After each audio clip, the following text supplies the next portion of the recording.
Hello students, today we are going to have a very small topic from the chapter of accounting for non-profit organization. The name of the topic is accounting treatment for subscriptions. This is one of the topic which generally students feel very difficult and they generally get confused while doing the accounting treatment of subscription in the case of non-profit organizations. So here we will try to make it very simpler for you, and now we will start with the topic of accounting treatment for subscription for non-profit organizations. Now please listen very carefully. Look at the board now. The name of the chapter is accounting for non-profit organizations, and the name of the topic is accounting treatment for subscription. First of all, at the start of the topic, we must know the meaning of the term subscription. Now, what is subscription? Subscription is a compulsory payment made periodically, that is quarterly, half yearly, or annually, by members of a non-profit organization to the organization to maintain their membership. इस subscription term की meaning है non profit organisation अपने members को कहती है कि अगर आप हमारी ऑर्गेनाइजेशन के मेंबर बने रहना चाहते हैं तो आपको हमें एक कंपलसरी पेमेंट देनी होगी, और as per the rule organization अपने मेंबर्स को बता देती है कि वो उनको क्वार्टरली, हाफ ईयरली देनी है या एनुअली देनी है, और उनको कह दिया जाता है कि ये सब्सक्रिप्शन की पेमेंट एक कंपलसरी पेमेंट है जो आपको हमें देनी ही देनी है, तभी हम आपकी सब्सक्रिप्शन को मेंटेन कर पाएंगे। तो ये अमाउंट या ये सब्सक्रिप्शन का अमाउंट उस ऑर्गेनाइजेशन के मेंबर्स अपनी ऑर्गेनाइजेशन को पे करते हैं, और ये ऑर्गेनाइजेशन के पॉइंट ऑफ व्यू से ऑर्गेनाइजेशन के लिए इनकम का सोर्स बन जाती है। मींस जब मेंबर्स ऑर्गेनाइजेशन को सब्सक्रिप्शन पे करेंगे तो ऑर्गेनाइजेशन कहेगी हमें सब्सक्रिप्शन के सोर्स से इनकम आ रही है। So subscription is one of the important source of income for a non profit organisation. And the next is, अगर हमसे पूछा जाए कि subscription in case of non profit organisation capital receipt है या रेवेन्यू रिसिप्ट है, तो हम बोलेंगे subscription is a revenue nature receipt. And why it is a revenue nature receipt? Because any receipt is of revenue nature when it fulfills the two features. The first is any receipt which is on recurring basis and which is not earmarked for specific use, then that is regarded as revenue receipt. तो यहां पर members को अपने organisation को ये subscription regular basis पे देनी है, लगातार देनी है, और जब ऑर्गेनाइजेशन को ये इनकम रिसीव होगी तो ऑर्गेनाइजेशन इस सब्सक्रिप्शन से आने वाली इनकम को कहीं पर भी अपनी नीड के अकॉर्डिंग यूज कर पाएंगे, उसका कोई स्पेसिफिक यूज नहीं है। तो जब कोई रिसिप्ट रेकरिंग बेसिस पर हो जाए और वो स्पेसिफिक यूज के लिए मार्क्ड ना हो तो हम उसको रेवेन्यू नेचर रिसिप्ट मान लेते हैं। तो इन कंडीशंस के फुलफिल होने की वजह से सब्सक्रिप्शन भी रेवेन्यू नेचर रिसिप्ट के टेस्ट को पास करती है। तो subscription is a revenue nature income for the non profit organisation. And when we talk of accounting treatment for subscription in the financial statements of non profit organization, then subscription को हम receipt और payment account में and then उसके बाद income and expenditure account में record करते हैं। जब हम अपने मेंबर से सब्सक्रिप्शन रिसीव करते हैं तो सब्सक्रिप्शन का जो टोटल अमाउंट रिसीव्ड है उसको हम रिसिप्ट एंड पेमेंट अकाउंट की डेबिट साइड, जिसको हम रिसिप्ट साइड कहते हैं, उसमें रिकॉर्ड करते हैं। जब मेंबर्स से ऑर्गेनाइजेशन को सब्सक्रिप्शन मिलेगी तो उस सब्सक्रिप्शन के अमाउंट को नॉन प्रॉफिट ऑर्गेनाइजेशन अपने रिसिप्ट एंड पेमेंट अकाउंट की डेबिट साइड यानी रिसिप्ट साइड में रिकॉर्ड करेगी। अब क्योंकि receipt and payment account cash basis of accounting पे बनता है, means cash basis of accounting means whenever any cash is received or paid, that will be recorded in receipt and payment account of non-profit organization. अब members ने organisation को subscription दी, ये subscription का amount organisation ने receive करा, तो organisation इसको अपने रिसिप्ट ऑफ पेमेंट की डेबिट साइड रिसिप्ट साइड में रिकॉर्ड करेगी। अब यहां एक सबसे इंपॉर्टेंट पॉइंट आता है कि जब हम इसको रिसिप्ट साइड में सब्सक्रिप्शन के अमाउंट रिसीव्ड को लिखते हैं तो एक बात बहुत इंपॉर्टेंट हो जाती है कि जब सब्सक्रिप्शन का अमाउंट ऑर्गेनाइजेशन को मिला तो ऑर्गेनाइजेशन के मेंबर्स ने ऑर्गेनाइजेशन को, हो सकता है कि करंट ईयर से लास्ट ईयर में यानी प्रीवियस ईयर में अपनी सब्सक्रिप्शन पे ना करी हो, तो कुछ मेंबर अपनी प्रीवियस ईयर की आउटस्टैंडिंग सब्सक्रिप्शन को करंट ईयर में पे करेंगे along with the current year amount of subscription। और हो सकता है कुछ मेंबर बोले चलो यार हमने अगले साल भी सब्सक्रिप्शन देनी है तो चलो हम नेक्स्ट ईयर की सब्सक्रिप्शन भी ऑर्गेनाइजेशन को इसी ईयर में दे देते हैं। तो इसका मतलब जब हम सब्सक्रिप्शन को रिसिप्ट साइड में रिकॉर्ड करते हैं तो सब्सक्रिप्शन के अमाउंट के अंदर जो टोटल अमाउंट रिसीव्ड होगा सब्सक्रिप्शन का, उस टोटल अमाउंट के अंदर कुछ अमाउंट प्रीवियस ईयर का इंक्लूड होता है, करंट ईयर का इंक्लूड होता है, और पॉसिबल है कि कुछ सब्सक्रिप्शन का अमाउंट फ्यूचर ईयर का भी हमें मिल गया हो। Means when we record the subscription on the debit side receipt side of receipt and payment account, it is recorded with the total amount received for subscription. यानी मेरे बेटे यहां पर हम सब्सक्रिप्शन का टोटल अमाउंट लिखेंगे, मींस प्रीवियस ईयर का amount जो प्रीवियस ईयर में नहीं मिला था अब मिल गया उसको भी लिखेंगे, जो करंट ईयर चल रहा है जिसके लिए फाइनेंशियल स्टेटमेंट्स बना रहे हैं उसमें करंट ईयर के अमाउंट को भी इंक्लूड करेंगे, और किसी मेंबर ने अगर फ्यूचर का अमाउंट पे करा है तो उस फ्यूचर के अमाउंट को भी हम यहां पर इंक्लूड करेंगे। मींस जब ये सब्सक्रिप्शन रिसिप्ट साइड में आएगी तो अपने टोटल अमाउंट से आएगी, विच मींस दैट इसमें प्रीवियस ईयर, करंट ईयर और फ्यूचर तीनों ईयर के अमाउंट इंक्लूड होंगे। लेकिन जब हम इस सब्सक्रिप्शन को बीइंग एन इनकम, बिकॉज मैंने अभी आपको बताया कि इनकम क्या है, रिवेन्यू नेचर रिसिप्ट है तो वो इनकम है, तो जब रिवेन्यू नेचर रिसिप्ट आई तो प्रायर बेसिस पर वो सबसे पहले नॉन प्रॉफिट ऑर्गेनाइजेशन की जो फर्स्ट फाइनेंशियल स्टेटमेंट होती है रिसिप्ट एंड पेमेंट अकाउंट, उसकी डेबिट साइड में वो रिकॉर्ड होगी, बिकॉज पहले कैश आया तो रिसिप्ट साइड में रिकॉर्ड हो गया। देन उसके बाद हम इसको रिसिप्ट एंड पेमेंट अकाउंट की रिसिप्ट साइड से ट्रांसफर कर देते हैं income side of income and expenditure account में, बिकॉज इनकम की डेफिनेशन है all revenue nature receipts are income. So subscription is also a revenue nature receipt and hence it will be posted from receipt side of receipt and payment account to the income side of the income and expenditure। तो हम यहां कह देंगे we have to transfer subscription from receipt and payment account to the credit side, that is income side of income and expenditure account। And one more important point is income and expenditure account by nature is a nominal account, and we all know that nominal account has a rule of debit all expenditure and credit all income, so it's a nominal account by nature, so all the income will be transferred to the credit side of income and expenditure account।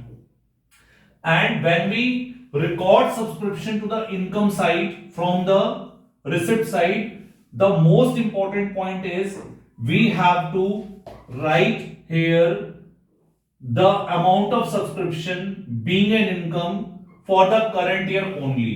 Means जब मैं income और expenditure account बनाऊंगा और मैं इसकी credit side में यहां पर सब्सक्रिप्शन को लिखूंगा, क्योंकि सब्सक्रिप्शन ऑर्गेनाइजेशन के लिए इनकम का सोर्स है, तो जब मैं ये सब्सक्रिप्शन यहां पर ट्रांसफर करूंगा रिसिप्ट साइड से, तो मैं यहां पर से जब टोटल अमाउंट हमें यहां रिसिप्ट साइड में गिवन है, लेकिन मैं अपनी इनकम साइड में टोटल अमाउंट नहीं कैरी कर सकता, बिकॉज जो इनकम एंड एक्सपेंडिचर अकाउंट है वो सिर्फ करंट ईयर की इनकम्स को रिकॉर्ड करता है, केवल करंट ईयर की इनकम्स को रिकॉर्ड करता है। तो मींस जब हम सब्सक्रिप्शन को इनकम साइड में लाएंगे तो ये टोटल अमाउंट को हमें कन्वर्ट करना होगा करंट ईयर के अमाउंट में। मींस मैं यहां पर सब्सक्रिप्शन से होने वाली उस इनकम के अमाउंट को रिकॉर्ड करूंगा जो इस करंट ईयर को रिलेट करता होगा।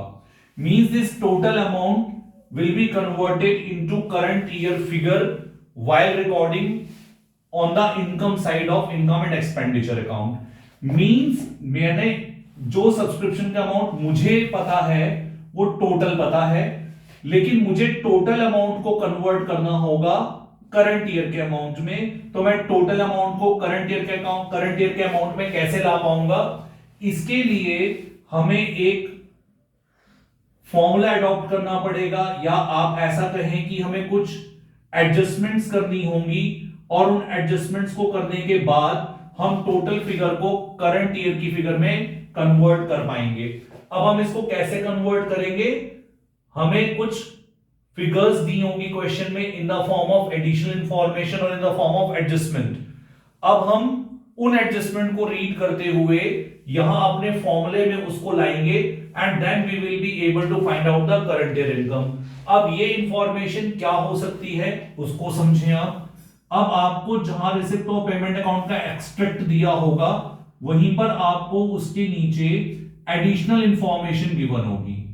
इस एडिशनल इंफॉर्मेशन के अंदर सब्सक्रिप्शन से रिलेटेड आपको कुछ एडजस्टमेंट्स या कुछ फिगर्स दी गई होंगी।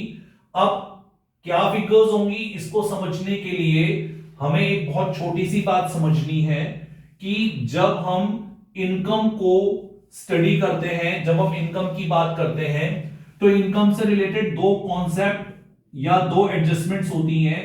एक होती है जब इनकम आपकी आउटस्टैंडिंग रह जाए, तो उसको हम कहेंगे यहां पर सब्सक्रिप्शन आउटस्टैंडिंग, और दूसरी एडजस्टमेंट होगी आपकी जब इनकम रिसीव्ड इन एडवांस होती है, तो सेम ऐसे ही आपकी यहां नेक्स्ट एडजस्टमेंट होगी subscription received in advance.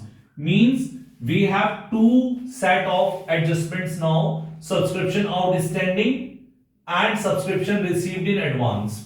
Now these two adjustment will be given for the previous year and for the current year. Means now we will have adjustment for previous year and current year. Means subscription outstanding at the end of previous year and subscription outstanding at the end of current year, and subscription received in advance at the end of previous year or beginning of current year, and subscription received in advance at the end of current year.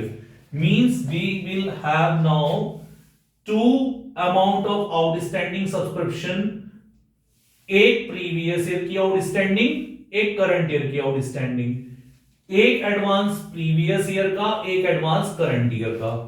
अब मैं इन adjustment को यहां पर ला करके add और less के form में adjust करूंगा, तो हम ये देखेंगे कि हमारा टोटल अमाउंट ऑफ सब्सक्रिप्शन जिसके अंदर previous year, current year, future तीनों का इफेक्ट इंक्लूड है, तो मैं इस टोटल सब्सक्रिप्शन में जब ये एडजस्टमेंट डालूंगा तो मेरी ये टोटल फिगर करंट ईयर में कन्वर्ट हो जाएगी, क्योंकि मुझे यहां पर जो सब्सक्रिप्शन चाहिए वो करंट ईयर की चाहिए। बिकॉज आप जब इनकम एंड एक्सपेंडिचर अकाउंट बनाते हैं तो वो एक्रूअल बेसिस पर बनाया जाता है। एक्रूअल बेसिस कहता है कि कोई भी इनकम जो करंट ईयर के लिए हो या करंट ईयर को रिलेट करती हो उसी को ही इनकम माना जा सकता है। तो हम यहां से टोटल सब्सक्रिप्शन को इनकम नहीं मान सकते, हम टोटल सब्सक्रिप्शन में से केवल करंट ईयर के अमाउंट को ही अपनी इनकम कंसीडर कर सकते हैं। तो एक्रूवल कॉन्सेप्ट कहता है करंट ईयर की जो सब्सक्रिप्शन है वही आपकी इनकम है, total received amount of subscription आपकी इनकम नहीं है। तो हमें टोटल अमाउंट को करंट ईयर में कन्वर्ट करना पड़ेगा। अब हम इसके लिए क्या करेंगे, हम अपने क्वेश्चन की एडिशनल इंफॉर्मेशन में जाएंगे।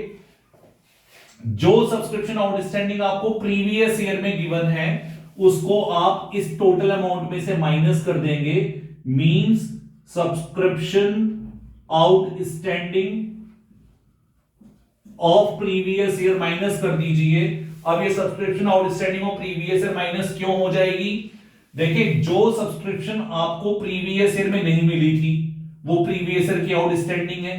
तो जिन मेंबर्स ने आपको प्रीवियस ईयर में पैसा नहीं दिया होगा, हम ये एज्यूम करेंगे या ऐसा होगा कि वो सब्सक्रिप्शन आपको जो प्रीवियस ईयर में नहीं मिली थी वो करंट ईयर में मिल गई।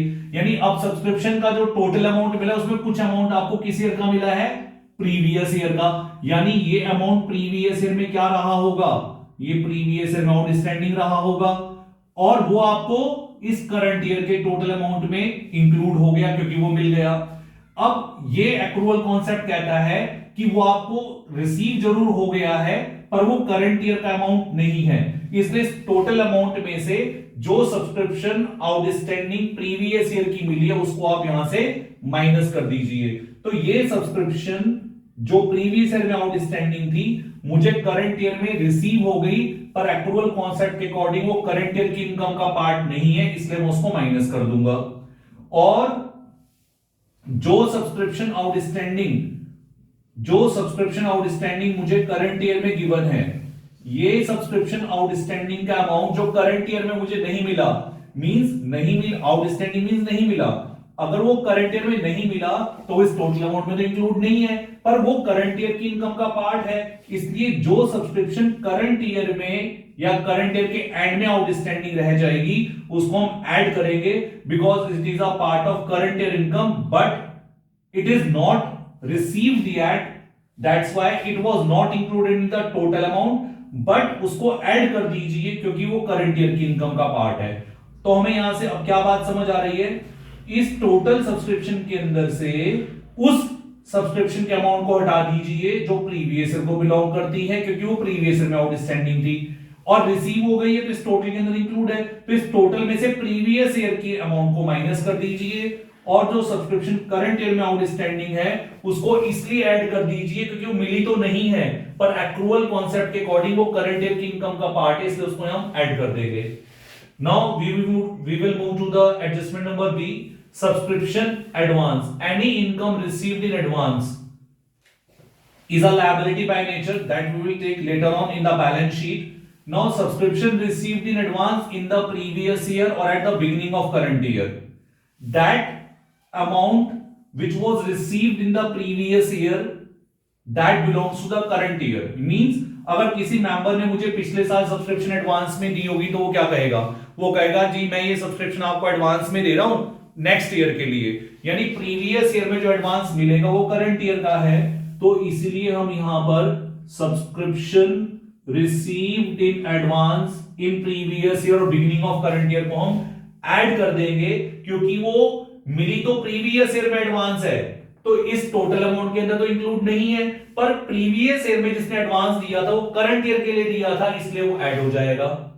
और इसी ही लाइंस पर जब हम करंट ईयर के एडवांस में जाएंगे तो जो करंट ईयर में एडवांस सब्सक्रिप्शन मिली होगी वो नेक्स्ट ईयर के लिए मिली होगी, इस साल का अमाउंट नहीं है। वो कह रहा है कि मैं आपको एडवांस दे रहा हूं करंट ईयर में, तो ऑब्वियस है ये अमाउंट मैं आपको एडवांस नेक्स्ट ईयर के लिए दे रहा हूं। तो इस टोटल अमाउंट के अंदर जो सब्सक्रिप्शन रिसीव्ड इन एडवांस है करंट ईयर के एंड में उसको माइनस कर दीजिए क्योंकि वो करंट ईयर की इनकम का पार्ट नहीं है।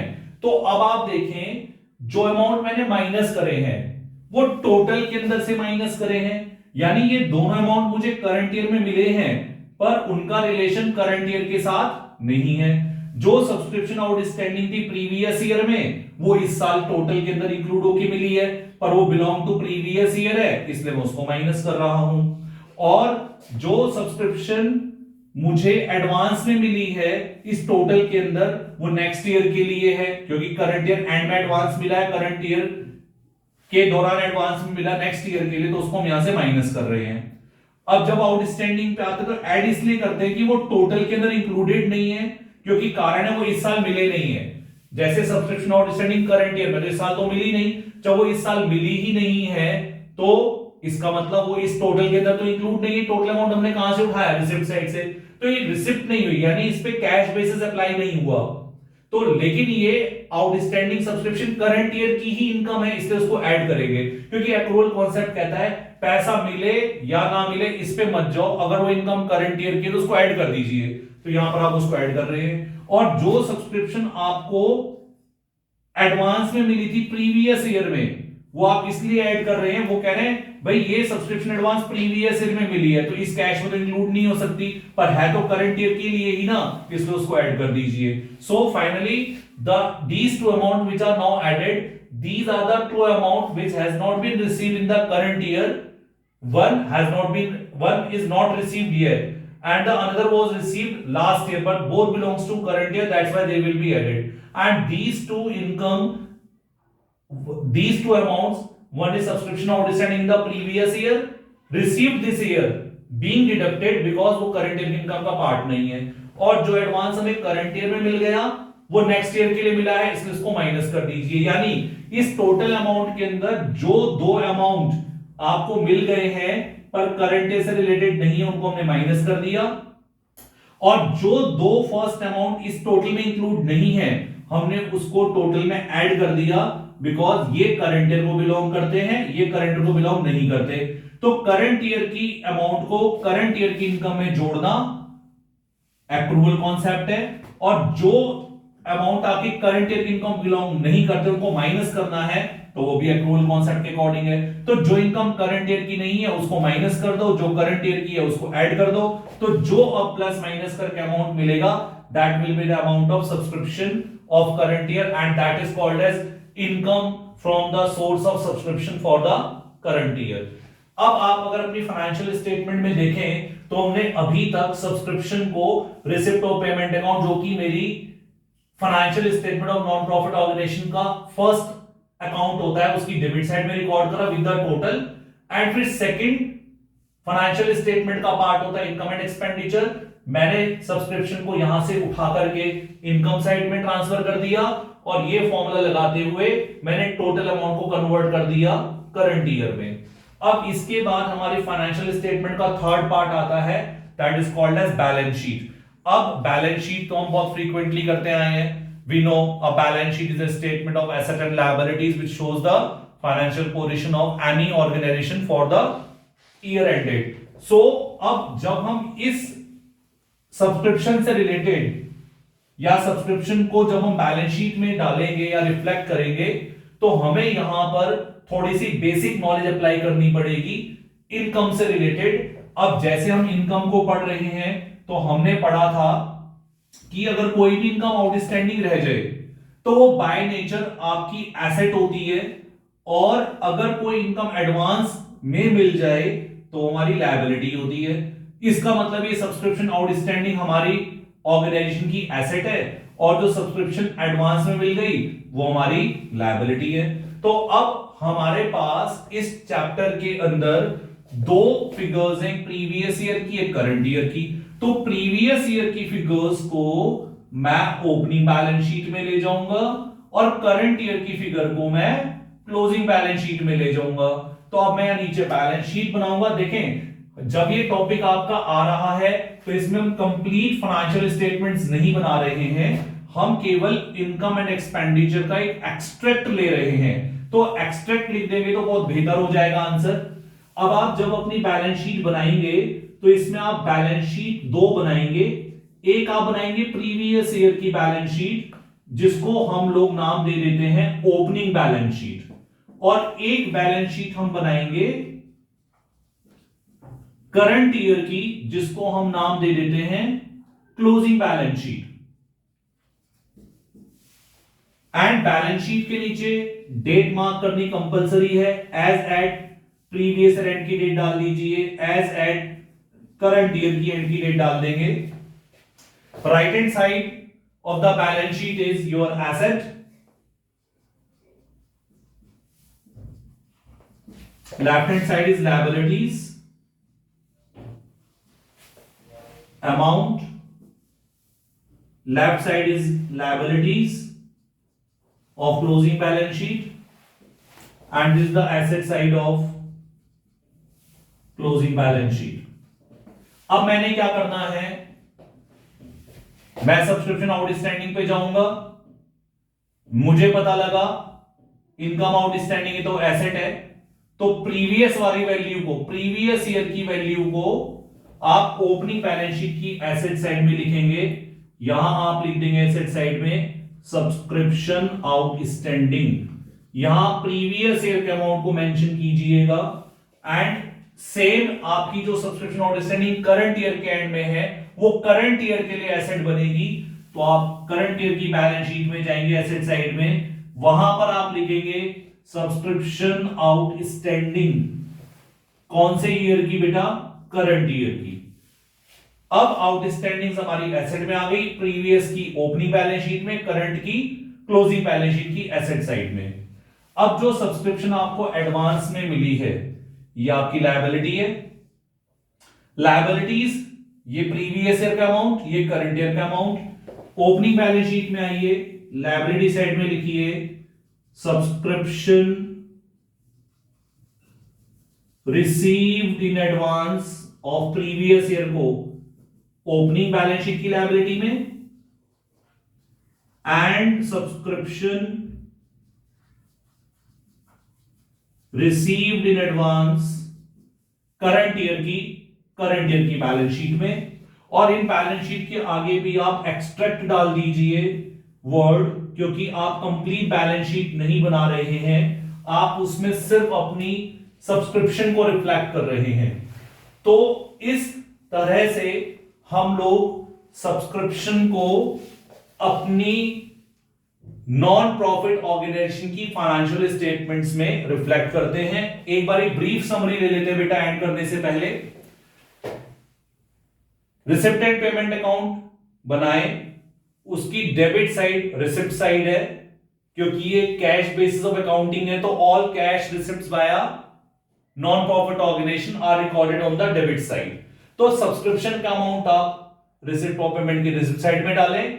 यहां पर प्रीवियस करंट फ्यूचर तीनों का अमाउंट आएगा, that's why it is called as total amount of subscription received. These all three amounts are received in the current year but belongs to previous year, future year as well as to the current year। तो इसके अंदर जो total amount लिखा वो मिला current year में है, पर उसके अंदर कुछ अमाउंट प्रीवियस ईयर का है, कुछ करंट का है और कुछ फ्यूचर का है, तो इसको हम टोटल अमाउंट रिसीव्ड कहते हैं। जब हम इसको इनकम साइड में लाते हैं तो ये सब्सक्रिप्शन, क्योंकि रिवेन्यू नेचर रिसिप्ट है, जैसा मैंने आपको ऊपर बताया, ये बीइंग रिवेन्यू रिसिप्ट इनकम बनती है, इसलिए इसको इनकम साइड में कॉपी किया जाता है। तो हम टोटल अमाउंट से चलते हुए यहां लिखते हैं, ये टोटल अमाउंट ऑफ सब्सक्रिप्शन यहां लिख देते हैं। देन उसके बाद हमें नीचे एडिशनल इंफॉर्मेशन में एडजस्टमेंट दी होगी। अब एक टेबल में हम सिंबल भी बना लेते हैं, कि टेबल में हम क्या सिंबल बना लेते हैं बेटा, कि जो सब्सक्रिप्शन आपकी आउटस्टैंडिंग थी प्रीवियस ईयर की, इसको आप लोग करते हैं माइनस, जो करंट की आउटस्टैंडिंग उसको करते हैं प्लस, जो एडवांस है प्रीवियस ईयर का उसको करते हैं प्लस, और जो एडवांस करंट ईयर का उसको करते हैं माइनस। आप इसको कैसे भी अपने दिमाग में एक माइंडसेट के अकॉर्डिंग देख लीजिए कि minus plus plus minus minus minus plus plus, जैसे भी आपको अपना एक माइंडसेट बनाना है उसको लेकर के चलें। फिर अकॉर्डिंग टू दीज सिंबल्स आप यहां प्लस माइनस करके चले। लॉजिक्स मैंने बता दिए हैं कि जो ऐड कर रहे हैं वो करंट ईयर की इनकम है, जो माइनस कर रहे हैं वो आपकी करंट ईयर की इनकम नहीं है, या तो वो प्रीवियस ईयर की है या फ्यूचर ईयर की है, और ये दोनों करंट ईयर की है। तो करंट ईयर वाले अमाउंट ऐड कर दिए, प्रीवियस और फ्यूचर वाले माइनस कर दिए इसमें से, तो हमारा करंट ईयर का अमाउंट आ गया। Side by side additional information adjustment के दो इफेक्ट होते हैं, हमने शुरू से पढ़ा है। तो बीइंग द सेकंड इफेक्ट हम इसको बैलेंस शीट में डालेंगे। सब्सक्रिप्शन आउटस्टैंडिंग हमारे लिए बन जाएगी एसेट, और जो सब्सक्रिप्शन एडवांस है वो हमारी बन जाएगी लायबिलिटी।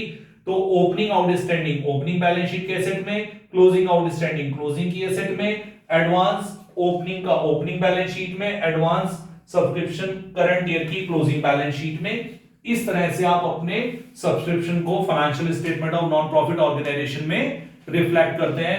होपफुली बेटे आपको ये समझ आ गया होगा बच्चों कि कैसे हम अकाउंटिंग ट्रीटमेंट ऑफ सब्सक्रिप्शन करते हैं। तो अकाउंटिंग ट्रीटमेंट फॉर सब्सक्रिप्शन का इस चैप्टर में दो रोल है। एक तो बेटा जब हम लॉन्ग आंसर क्वेश्चन करेंगे जो कि 6 मार्क्स की वेटेज में आता है हमारे पास, उस 6 मार्क के लॉन्ग आंसर क्वेश्चन के अंदर भी ये सब्सक्रिप्शन का अकाउंटिंग ट्रीटमेंट करना होगा। और सेकंड है इसका पार्ट बेटा शॉर्ट आंसर क्वेश्चन के अंदर as a short answer question भी आपसे पूछा जाता है कि find out the amount of subscription for the current year. And short answer question depend करता है, वैसे ये आपका 3 मार्क्स का क्वेश्चन देते हैं जनरली बोर्ड्स में, और कई बार एक छोटा सी एडजस्टमेंट बनाए तो कई बार 1 मार्क में भी दे देते हैं एज अ 1 मार्कर क्वेश्चन। तो आपको इसके बड़े इंपॉर्टेंट आपके लिए बेनिफिट्स हैं। एक तो लॉन्ग आंसर क्वेश्चन में भी आपका टॉपिक कवर हो गया आज, और आपका शॉर्ट आंसर क्वेश्चन में आएगा तो फिर वो इस तरह से रिफ्लेक्ट करना आएगा as a part of extract of financial statements. तो it is a part of long answer question when it comes into the long answer question, and it may come as a short answer question of 3 marks or sometimes maybe of 1 mark. Hopefully आपको ये समझ आया होगा topic, और आप इसको एक बार ध्यान से पढ़ेंगे और सुनेंगे दोबारा से तो आपको बहुत अच्छे से समझ में आएगा। Thank you students.